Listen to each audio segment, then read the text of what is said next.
Thanks everyone for coming. In late 2015, Senator Bernie Sanders, a Democratic presidential hopeful, was invited to speak at a large university in the southeastern US. Sanders, as most of you know, is a secular Jew. He calls himself a democratic socialist.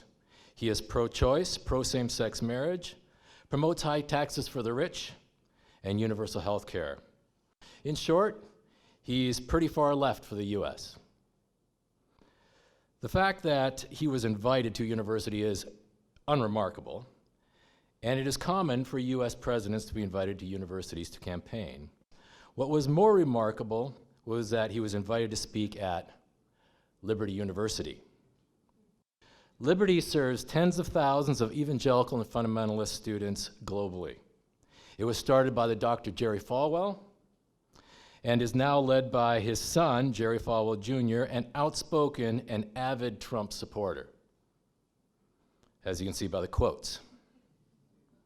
While there are some pro-Sanders students at Liberty, most are strongly Republican, including Falwell himself. In a media interview afterwards, Falwell said he disagreed with Sanders on many of his points, but also said, quote, "We have always believed that our convocation," which is their twice or thrice weekly meeting assembly, "should be a forum for different views, a time to speak, to ask questions and learn. A university is supposed to be a place where all ideas are discussed. That's what we are doing. We have to hear from people who believe something different than you," end quote. Fast forward now to 2019. We're at Concordia University in Montreal, a liberal arts university. They invited Harvey Mansfield, a political philosopher from Harvard University, to be a keynote speaker at a conference. Dr. Mansfield's lecture was canceled later because of his book that he wrote called Manliness, which is said to be to promote anti-feminist views. Now, this is not the way most people expect it to be. Surely Christians, especially committed and conservative Christians, are those who are going to be less open to other people's viewpoints they disagree with. In fact, most research over the years has demonstrated this to be true. For example, one quote from a research article in Sociology: "Over 4 decades of research has added further support to the link between religion and intolerance." In other words, religious people are more intolerant. More recently, empirical research has repeatedly demonstrated that sectarian, read evangelical, Christians are less politically tolerant. So the question is why? Why is all the research consistently showing that conservative evangelical Christians are less tolerant than most Americans or Canadians? Well, common in the literature are several reasons that they give, fairly predictable. Absolute exclusive beliefs. The assumption is that people who have absolute, possibly dogmatic beliefs are going to view everybody else wrong but them. And so they are going to be less tolerant of views that are not in keeping with their own views. Closed social networks. Christians, particularly committed Christians, have fairly closed networks. In other words, they tend to be active in their church groups. They don't affiliate as much with people outside of their church groups. And as a result of that, they don't get to know people of different stripes. And so they're less tolerant of people that are not like them. Tension without grooves. Conservative Christians have always had a degree of tension with society around them, and because of this degree of tension, they dislike, the assumption is, other kinds of people. And so because of this tension with people who are not conservative and Christian like they are, they tend to be less tolerant. And then there is, especially in the US form of evangelicalism, a Christian nationalism, where the view is that the country should be of a certain kind and moving in a certain direction that is in line with Christian values and viewpoints. And when that doesn't happen, then somehow the whole purpose of the country is being undermined. And so views that are different than theirs they are viewed to be less tolerant of people who view things differently than they do. But is the research correct? Is it actually true that committed and conservative Christians as a whole are less committed, are less tolerant than most other groups out there? That's clearly what the research shows. So in the next little while, I'm going to try to unpack for you why I think this is the common view and why I think it is not correct. First thing that we have to get to is to understand what tolerance is. Then we have to think about a little how we measure tolerance and things like surveys and stuff like that. And then I'm going to talk to you also a little bit about why we care about tolerance. Let's start with definitional issues. Tolerance can be defined as putting up with something someone finds objectionable. 2 points. The first one is you have to find it objectionable to tolerate it. You can't tolerate things you like. So you have to dislike the idea, the behavior, the something that is being presented. It has to be objectionable, even offensive. The second point here is that you are willing to put up with it even though you dislike it. Tolerance is when I voluntarily choose to put up with something that I don't like. That's the definition. We're going to be spending most of our time talking about this idea, though, of political tolerance. Political tolerance also has, I think, a very clear definition. Political tolerance is granting civil liberties to disliked groups. So this is a group of people that I do not like, but I'm willing to grant them the same liberties, the same civil liberties that other citizens enjoy. Things like free speech, ability to teach where they want to teach, ability to present their ideas publicly, all the kind of things, voting, all the kind of things that every citizen should have the right to do. So tolerance then is allowing those kind of civil liberties among people, groups that I dislike. All right, why? Oh, let me do some circles here for you, okay? So what this means is that there are different kinds of groups, and in this little diagram, as the group moves further away from the me dot, I begin to dislike this group more, is sort of the trajectory. So there are groups that are close to me that I like, that I accept. These are people like me, and these kind of groups I can't tolerate because I like them. There are also groups that are a little bit further from me, but I am indifferent toward those. I might be apathetic, I might be whatever, but this group is just like, it's there. I don't care that much one way or the other about the group. I don't care that much if I buy Colgate or if I buy Crest. I don't care if I buy it from Superstore or Sobeys that much. I'm pretty indifferent, all right? I don't have a lot of loyalties or strong convictions on those issues, and so I'm indifferent. I cannot tolerate these groups because I do not dislike them. There's nothing to tolerate. I don't have to put up with them because I'm indifferent toward them, okay? So these first two circles are not about tolerance. Everybody with me? Good.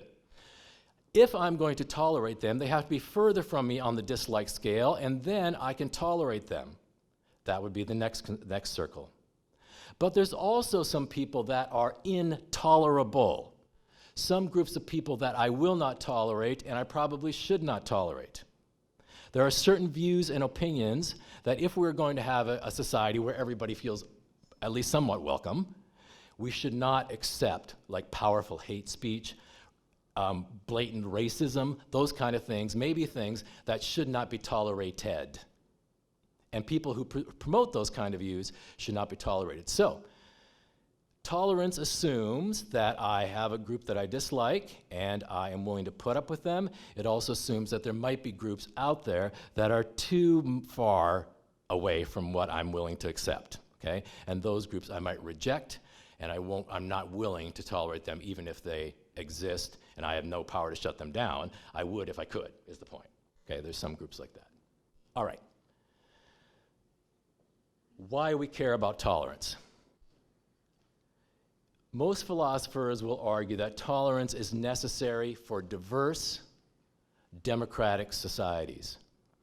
We need to be a kind of people who will put up with ideas, views, kinds of people that we disagree with, because it's a diverse society. In fact, when we don't tolerate people that we disagree with, what happens then is we undermine democracy itself. Some views that are supposed to be presented in public that we should consider cannot be presented because they're intolerable. So in general, we want to tolerate views that are different than us, people that are different than us, ideas that are different than us. If we don't tolerate people because of language, because of gender, because of sexual orientation, because of whatever the category might be, the argument here is that then we are undermining democracy and not all voices are heard and considered.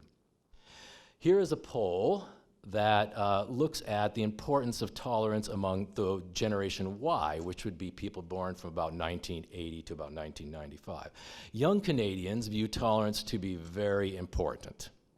In fact, they view it as number 2 on good citizenship, right after paying your taxes. We're happy about the taxes thing. Tolerance is very important in our society, and it seems to be a strongly viewed Canadian virtue. It has been a virtue since at least 1982, when Pierre-Éliott Trudeau argued that we were a multicultural society and created the Charter of Rights and Freedoms, and argued that that is how we should define ourselves, a diverse, multicultural society that celebrates difference. Of course, in Canada, we're not supposed to just tolerate difference, we're actually supposed to celebrate it. It's supposed to be something that we affirm and consider to be a good thing. So tolerant as a word is a little out of vogue, but I would argue that there still are groups that we dislike in Canada that we need to learn to tolerate. And so I think it still is an important Canadian virtue. It is virtuous, but we have a problem when we make tolerance the most important virtue, the top virtue, the highest good. When societies do that, I think we run into trouble for a variety of reasons. The first one is the inconsistency of what can be called the tolerant racist. It could also be called the tolerant bigot. Here the idea is that if I dislike more and more people, I then have more and more people that I can tolerate, so the more I dislike, the more virtuous I am, or at least have the potential to be. Everybody with me? Okay? So the idea of the tolerant bigot is that because tolerance is the most important thing, it would actually be good if I hate lots of kinds of people. The other problem is the problem with the tolerant immoralist. Here the idea is that if it's kind of the other end of this. If I'm permissive of all groups and I really don't have any moral boundaries or clear rules, then it would seem to me that I would be most tolerant. So the virtuous person here could be the person who is really permissive or amoralistic. Another end of the problem. The problem with that, of course, is we run into a contradiction, because it's really hard to have a society that is tolerant when we tolerate everything. We can't tolerate kinds of speeches and these kind of things that cause a lot of hate, that encourage violence against people. And we all, I think, would get to a point where there's certain kinds of people that we can't, certain kinds of views that we will not tolerate. People, for example, who would be pro-torturing children. That's just beyond the pale, okay? That should not be tolerated. All right, so that can't be our highest virtue either. What we run into problem with then is this whole idea of tolerance and intolerance. Can we tolerate intolerance? In Canada, I think one of our problems, one of our difficulties, is that we are very tolerant of everything that doesn't smack of intolerance. So, but the problem with intolerance is this. Often when I think something is intolerable, it is not because of some objective measure by which I think everybody in society should consider this thing intolerable, because it's just so heinously evil.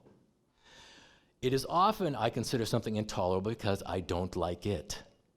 So it is my own bias that determines what is intolerable. It is not necessarily some sort of larger objective standard. So if that is the case, then really what we're doing when we don't tolerate intolerant is just presenting the biases that we have as these groups I don't like, so I'm not going to tolerate them. And the reason intolerance is so intolerable in Canada is because we are in a strongly affirmed culture. We're in a culture where where diverse identities are to be affirmed and supported regardless of what those might be. And so when people in Canada do not affirm other people, regardless of their ideology or their views, this is considered a negative thing. People have to create or develop their own sense of identity, and that process is often very difficult. And so for those who diss or don't like or speak down on people who have different, who are creating those identities, that is considered intolerant. We're intolerant of intolerance.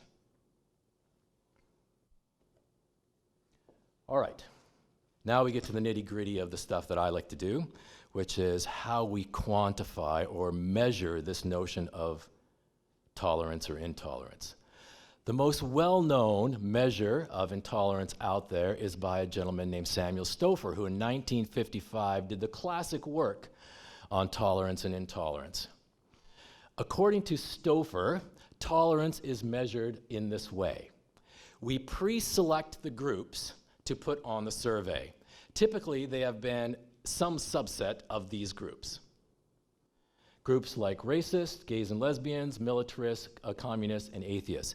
Generally unpopular groups was the argument that we can see if people are tolerant toward, and this was going to be our measure of tolerance. Then he would ask a variety of questions based on these groups. So he would ask, would you allow a racist person to make a speech in your community, for example? Or would you allow a gay or lesbian to be allowed to teach in the college and university? Or would you like a communist or a militarist to have a book removed from the library? Obviously, if you say have a book removed from the library, that would be a less tolerant response, and the more tolerant response would be to allow the speech or to allow the person to teach. And we create this nice scale, and we have a scale measuring tolerance and intolerance. Unfortunately, this very classic and very widely used method of measuring tolerance is problematic, in my view, and I'm not the only one. It is problematic for a few of these reasons. The first one is, we don't know if the person actually dislikes the groups mentioned. This is a problem with the definition. You can't tolerate groups you like. So if I'm a communist, I'm going to like communists, and I can't tolerate them. But I look tolerant on the scale. Everybody with me? Good. All right, so we actually have to test whether or not the person in question dislikes or doesn't dislike the group that we're putting out there. That seems to be fundamental to what tolerance is. The second problem with this has been pointed out by several people, including some friends at Calvin College, have argued that the list tends to have a liberal bias. Now, if you are conservative politically and religiously, and you look at that list, you could see that you might have a bit of a disadvantage. That is, there's more groups there that are probably intolerant, that a conservative person is going to be intolerant toward. There is no Christian fundamentalist, there is no pro-choice or a pro-life person kind of thing. There's none of those things that are over there. So three of them, gays and lesbians, communists, and atheists, are probably going to be less tolerable to someone who is conservative in both ways. And racists and militarists is probably going to be neutral for just about across the board. They're going to be disliked fairly across the board. So what we have here, they've argued, is a liberal bias to the questions. Another possible problem. Third possible problem is that the groups change over time. People might feel dislike for communists back in the Cold War, but communists aren't that big of a threat right now. We're not that worried about them, okay, since then. And so these kind of changes has resulted in some of these groups being not as we're not as concerned about over time. And yet, based on Stouffer's items, we look more and more tolerant all the time.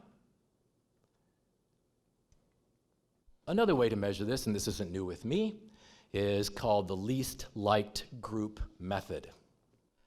The least liked group method is similar in a lot of ways, except in this case, the respondent to the survey is asked to choose the group from a long list they like the least. All right? And from that group, then, they are invited to answer questions very much like Stouffer's questions. Should this person be allowed to give a speech? Should this person be allowed to teach? Should this person be removed? Should we have a book removed that is written by such a person?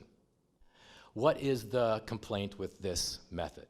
The complaint with this method is the problem with the trivial group.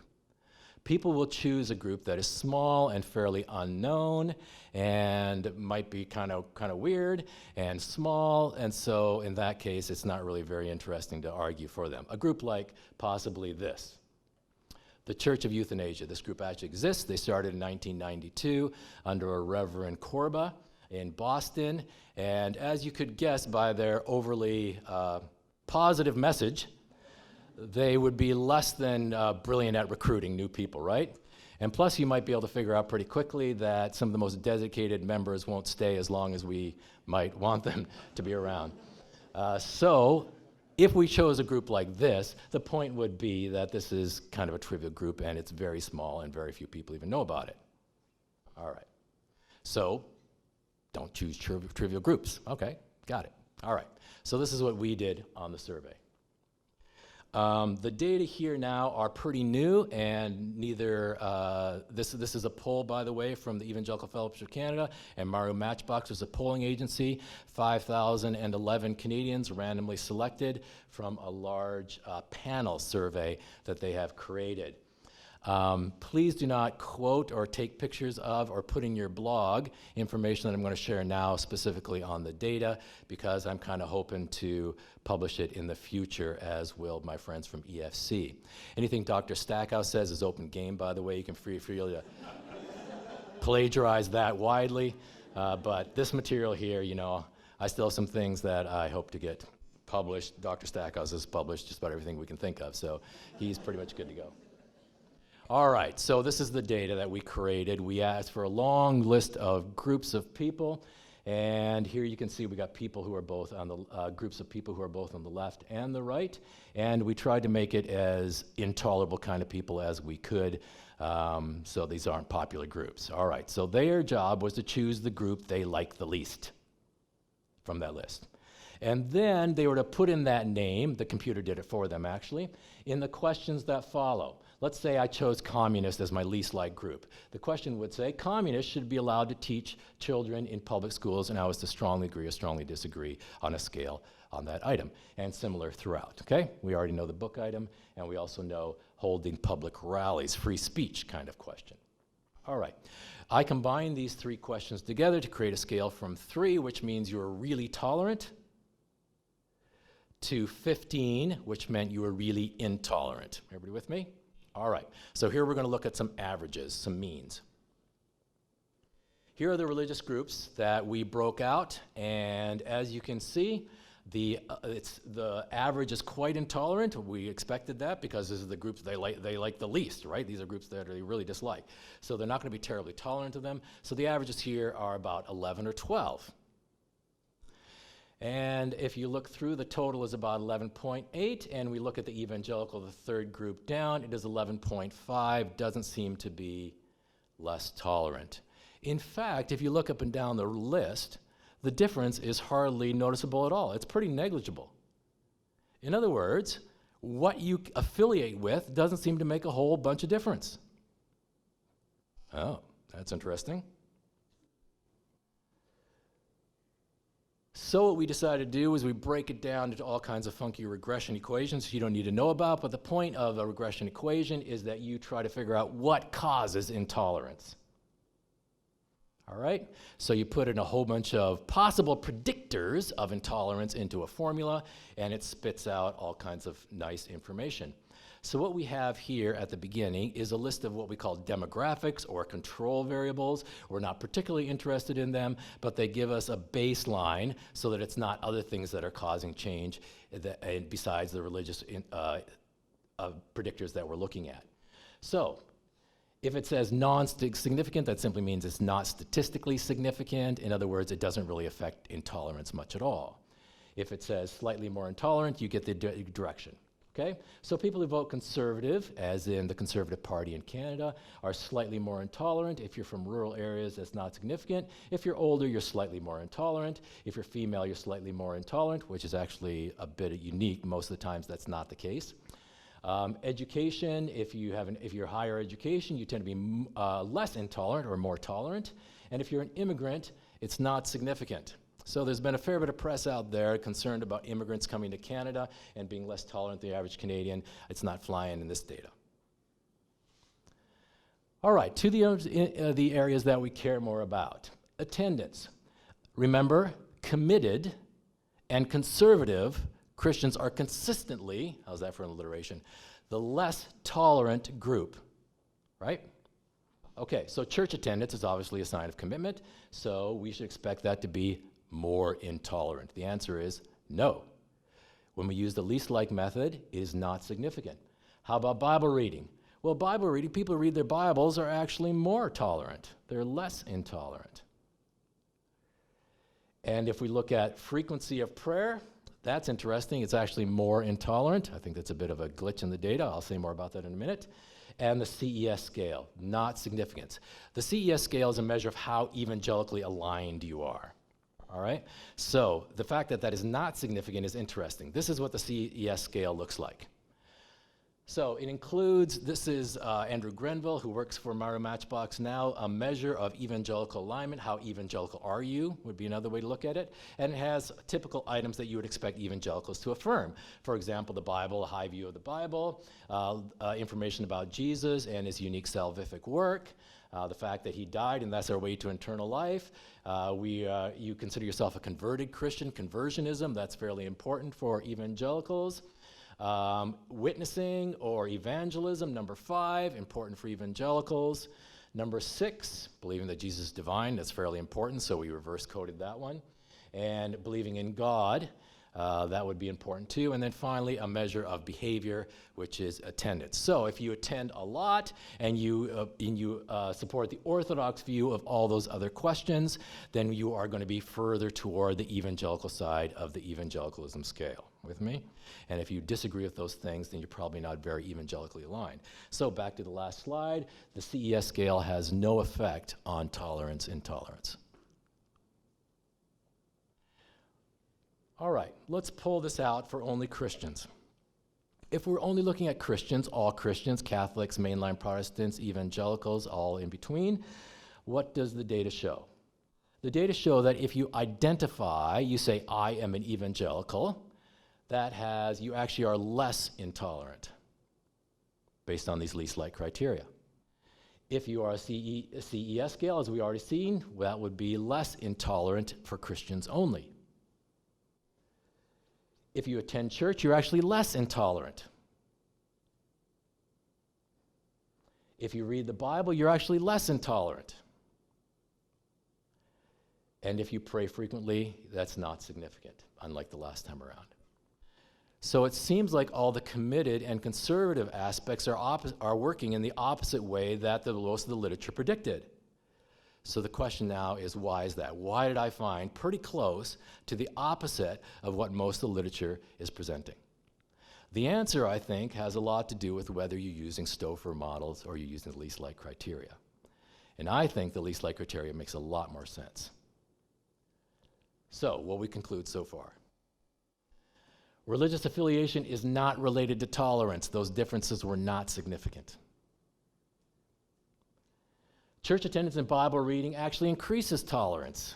Orthopraxy is good for your tolerance, according to the least like method. Evangelical beliefs, orthodoxy, actually increase tolerance.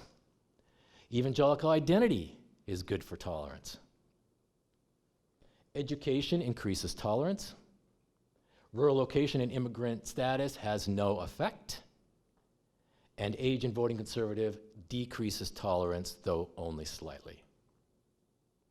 So if all these things don't seem to matter much, what does matter? What does research show does indeed matter for tolerance? Well, just to make sure that it wasn't just a Canadian glitch, I want you to know that in the US as well, that the least like method comes up with similar results. In other words, religion basically has nothing to do with it. Here's a quote from Beverly Bush, who argues that, quote, religion is not related to political tolerance, nor is it related to the presuppositions which affect political tolerance, which are primary psychological traits and political attitudes, which we'll get to in a second. Eisenstein says the link between religious commitment and doctrine, orthodoxy, and political tolerance, the evidence here suggests that there is no direct link between them. She is using the least like group method. She says later on, some least like research shows that religious commitment actually increases tolerance. So what I found was not a surprise in light of the methodology that I used. So if that doesn't predict intolerance, What does indeed predict intolerance? Well, the research seems to suggest it's these things. Perceived threat. If you view the group as a threat, you are less likely to be tolerant of it. If you think the group is going to hurt you or whatever else is possible, violence, whatever, you're going to be less tolerant of it. If you hold non-democratic attitudes, if you actually believe that certain people shouldn't have the right to free speech, obviously that is going to affect your political tolerance. If you have an insecure personality, just find a lot of other people creepy out there, and you're just insecure about people in general, then I'm joking. But the point is, if you're insecure, if there's a deep insecurity, psychological measures of insecurity is positively correlated with intolerance. And if you're dogmatic or authoritarian, dogmatic, I think we understand, it's my way or the highway, I'm right, you're wrong, sort of way of holding beliefs.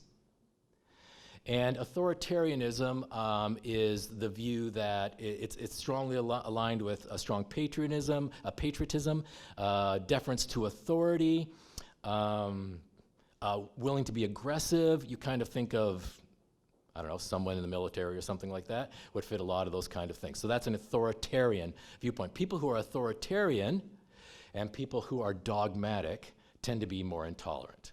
That data, I think, is pretty strong. So why do we end up with evangelical religiosity showing intolerance so often? Well, I think it's because of those reasons up there. The thing is, there seems to be a problem with what we've been doing in the past.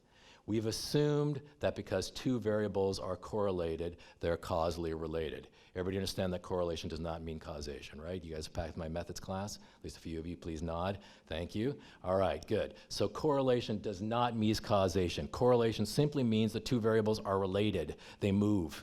When one moves, the other moves. It doesn't mean that thing caused the other thing. All right? So what we seem to have here is an assumption of causality when all we really know is a correlation, which, by the way, is the only thing the data show you. They only show you correlations. All right?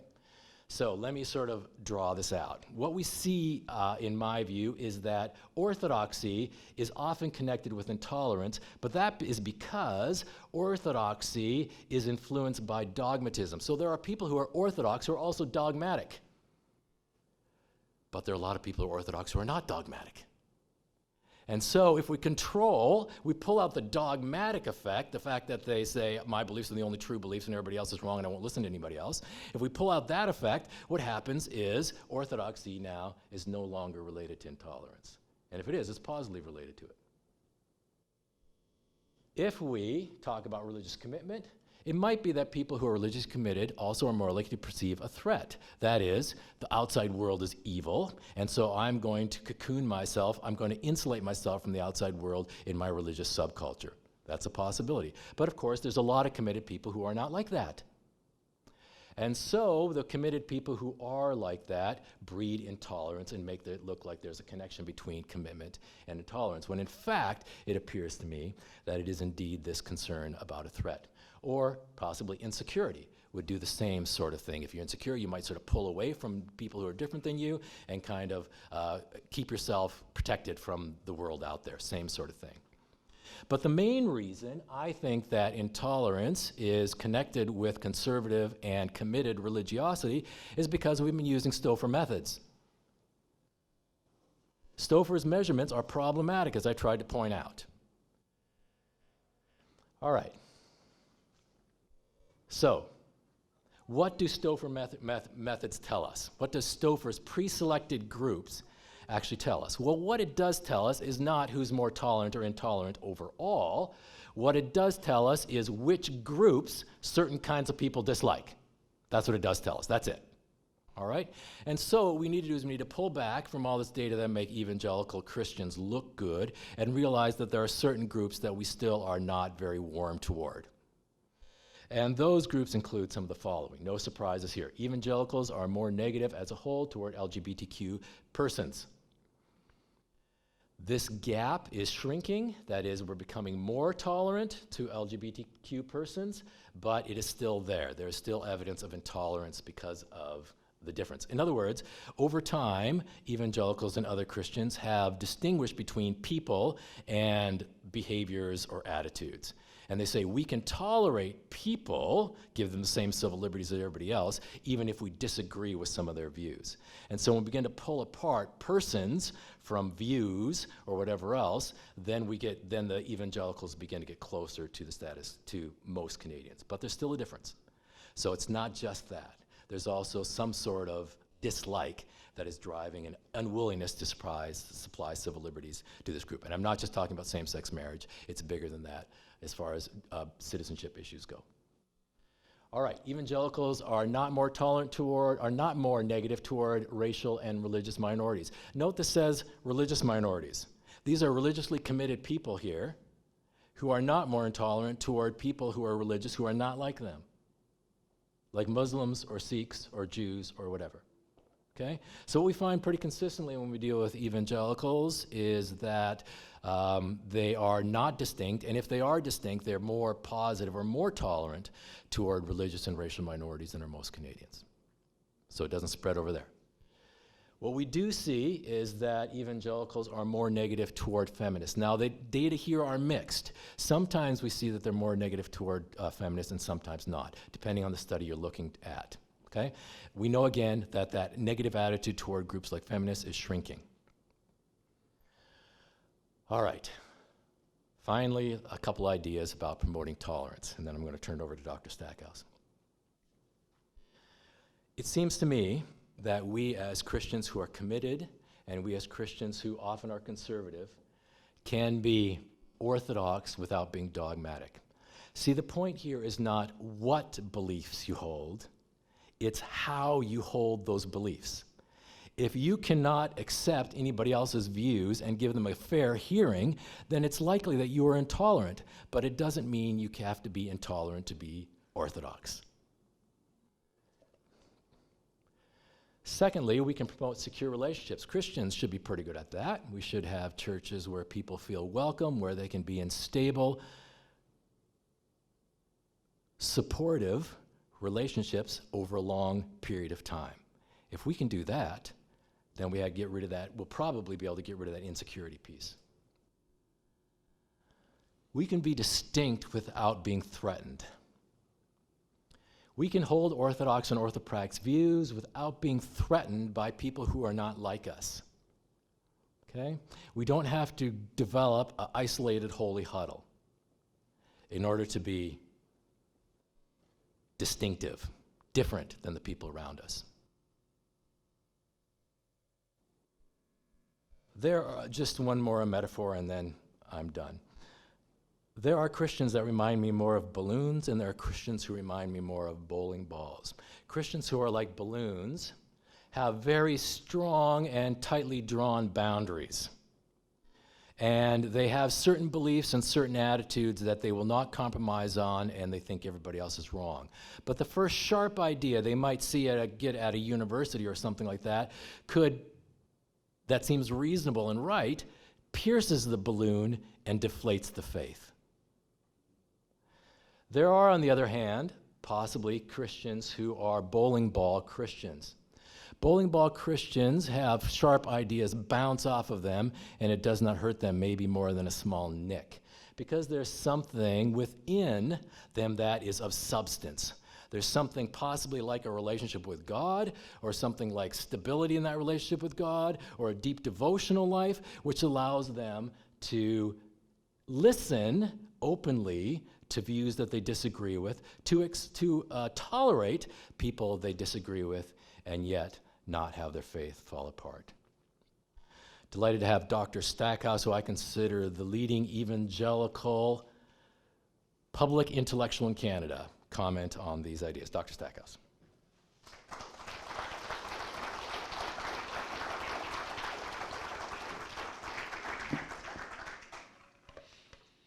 Thanks very much, Professor Reimer, and thanks to all of you for coming out tonight. I'm a little concerned about the graphic that Sam left up there. I'm pretty sure that my wife would say I, at different times, am both a balloon and a bowling ball. I'm not sure she means what you mean by those.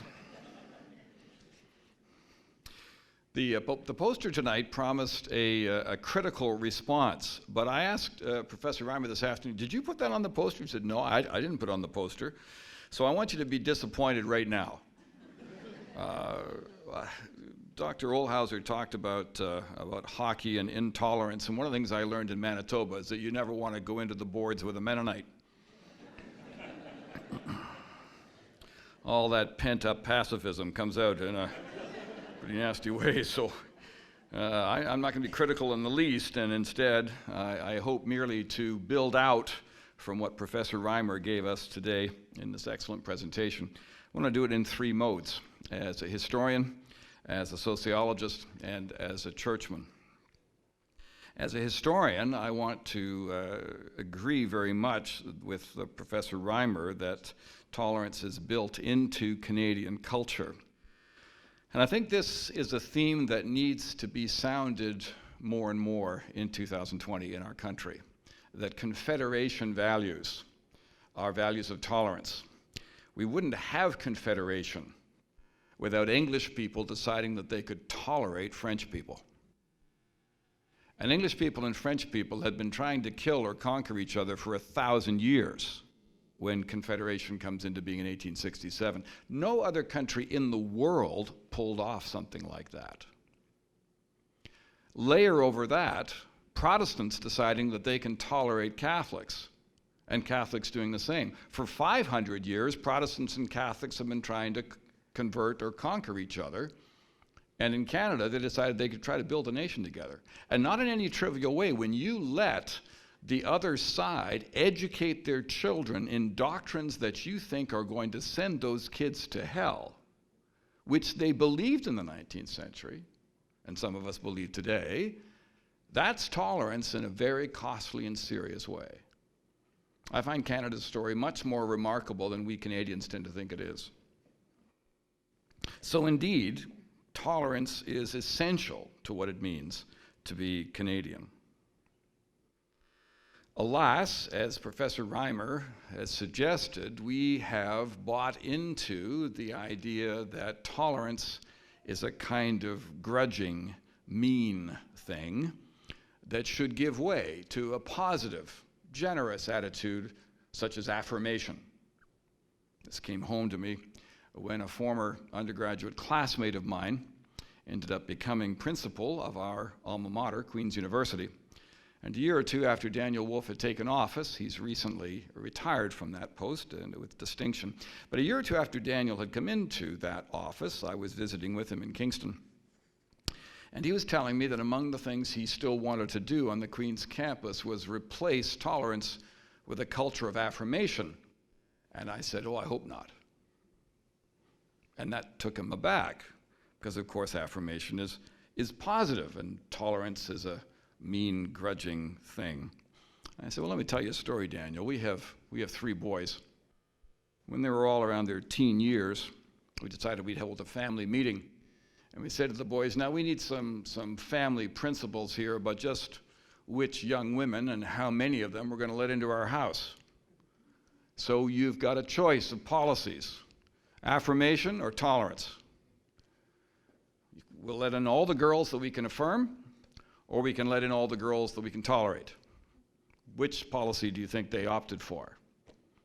Right? Now here's where I slightly disagree with Professor Reimer's consideration, in the sense that tolerance here is the big circle that includes everybody I affirm and all the people I dislike that I'm willing to tolerate.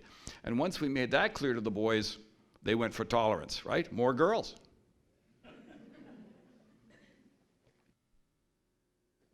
Tolerance as a political virtue in the West, and indeed in the world, stems from 17th century thinkers like John Locke and the liberal tradition downstream of him.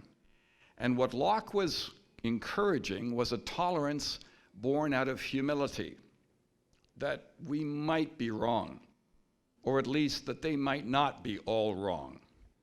And Locke and his generation had suffered through what royalists and Puritans would do to each other, thinking that they were right and the other side was wrong. And by 1688, they were ready for a glorious revolution that could actually replace a king without somebody getting killed. Downstream of that, several hundred years, we have a new situation today, a situation that I find frightening, and I'm very grateful for the research of Professor Reimer and others, because we're in a society now that is, I think, decreasingly tolerant. We're in a situation I call the new moralism. If there ever was a time, and some preachers still talk as if there was not long ago, if there ever was a time when the Canadian default position was live and let live, you do your thing, I do my thing, if that was ever the case, and I'm not sure it actually is, despite the slogans of the hippie era, if it ever was the case, it sure isn't now. How much Facebook and Twitter and Instagram do you read? What's the tone of voice there? Oh yes, well, we'll just disagree about that. We'll just, you think your thing and I think my thing. That's not the tone of voice I encounter. I'm right, you're wrong, go to hell. That's more what I hear in social media. It's not just I'm right and you're wrong, I mean it. I wish you were dead and everybody like you. Right? That's the tone of voice that increasingly characterizes public conversation, such as it is. Something has changed. Now we have either affirmation as a policy, or what's the opposite of that? A new phrase, now we take for granted, zero tolerance. This, to me, this attitude of affirmation or zero tolerance strikes me as profoundly adolescent. It's the mentality of a 13-year-old. Without realism, without humility, without resilience, we need to recover tolerance as an adult virtue. So, some comments as a historian. As a sociologist, I find Professor Reimer's work quite convincing, that Christians, and particularly Orthodox practicing Christians, are not less tolerant than others, except on one or two issues, and even on those they are deviating toward the norm. So far, so good, I think. So the question I want to ask as a sociologist, is this good news from a Christian point of view? Shouldn't Christians be more tolerant than other people? Shouldn't Christians be conspicuously more tolerant than others? Rather than getting lost in the general population, shouldn't Christians be distinctively more tolerant than other people? What about Jesus and his inclusivity, his welcoming, the way he was known for hanging out with tax collectors and sinners? Shouldn't Christians be conspicuously more tolerant? And then I think of my sociological hero, David Martin, and his warning about Christian symbols being ambiguous at times. See, Jesus was at once completely inclusive and categorically demanding. Jesus welcomed everyone and gave them the same message: you must be born again. Not just a little improved, not just gussied up around the edges, you have to make an entirely new start. That doesn't sound very affirming. Shouldn't Christians then be significantly less tolerant than other people? It seems to me that Christians, as Professor Reimer rightly warns, must be careful to notice that actually no one is tolerant of everything, and that's a good thing too. As he implies, any society, any cohesive, successful social group should be tolerant of all that advances its purposes, or at least doesn't impede those purposes, yet also should be intolerant of everything that impedes its purposes. So instead of the choice between, being snowflakes or hammers, what we're seeing nowadays is snowflakes that become hammers. It seems to me we have these balloons and bowling balls to think about. In more typical sociological language, the balloons are what we might call bounded sets, defined by their peripheries, and they tend to produce a mentality of fiercely policing the periphery, the skin of the balloon. Whereas a centered set has a hard core of beliefs, convictions, but then can be relatively soft about other things. Balloon versus bowling ball. I'm wondering which way Canadian Christianity is going to go. And then finally, as a churchman, I want to pick up on Professor Reimer's important finding about fear driving intolerance. And I want to set fear over against the fruit of the Holy Spirit.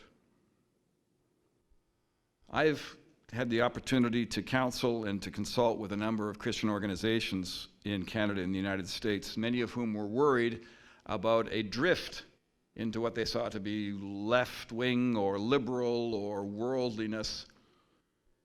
And their worry about that made them feel that what they should do is pull the wheel sharply to the right. But I would say to them, as I say to you tonight, don't go right, go deep. Don't think that it's better to be left or right, but go deep into the Christian tradition. Don't try to police everything. Don't become paranoid about policing everything to protect yourselves. Instead, focus on your core, strengthen and clarify the doctrines and convictions and practices of essential Christianity. And increasingly, we have to make clear to Christians in church, as well as those beyond, why we hold those to be essential doctrines and why we think those are the doctrines we should hold, rather than just teaching them as if our authority will carry the day. They won't. So why do we hold those as the key doctrines, and why should we hold them? If we do that kind of teaching, it seems to me we produce Christians who are less reactive and more responsive. Less reactive out of fear. Ooh, that's different. That must be bad. We had a saying in our church growing up, I'm ignorant of the subject, but I know it's wrong. Because if we were true, then everything not us must be wrong by definition. But that's not a very sophisticated way of living in the world. Less reactive, but more responsive, especially with faith, hope, and love. With faith in the great God, in hope of where the world is going to go under the lordship of Jesus Christ. No matter how it seems today, we know where it's going, and it's going somewhere good. And love for everyone, because God loves everyone, and God's looked after us, so we don't have to worry about ourselves. We can afford to be worried about other people. As Luther says in The Freedom of a Christian, 1520, I don't have to worry about my destiny. God has already in Christ given me far more than I can ever earn, so now I have the space to be altruistic. Now I truly can love. So this way, we can practice a healthy tolerance and a responsible intolerance. It seems to me we need both. A healthy tolerance and a responsible intolerance. Tolerance of everything we can and intolerance of everything we mustn't tolerate. In our churches, in our families, in our universities, rather than cutting the tension by opting for a fundamentalism or a liberalism. So tonight I think we've all taken a step in the right direction by coming to hear Professor Reimer. He's given us much truth to ponder and to practice. Having had the opportunity to see the truth, may we each resolve to be doers of it as well. And especially to hear from the Spirit a word of corrective balance to our natural inclination. And each of us have one, either toward too much tolerance or too much intolerance, as God gives us light and power to do so. Thanks.